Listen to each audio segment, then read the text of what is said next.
كيف تقرأ الاتفاق الذي جرى بين قسد والسلطة في دمشق وتأثيرها على الوضع أو على المشهد في سوريا برأيك؟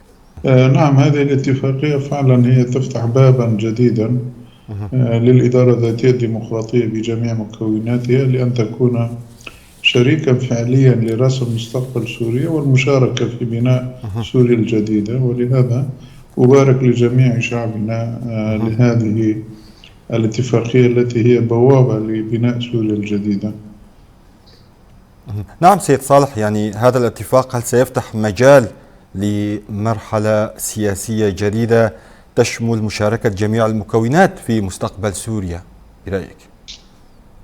نعم، يعني ما ذكر في المواد، يعني المادة الأولى والثانية والثالثة تنص على أن جميع المكونات السورية بجميع انتماءاتهم العرقية والأثنية سيكونوا مشاركون في بناء سوريا الجديدة، وهذا يعني يدعم سوريا الديمقراطية التعددية التي كنا نتحدث عنها.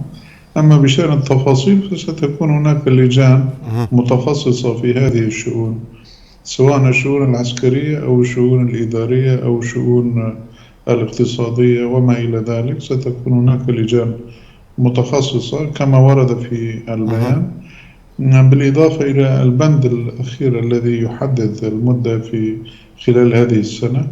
أعتقد أنها ستكون هذه السنة سنة بناء سوريا الجديدة. هذا ما يجب أن نراه ونعمل من أجله.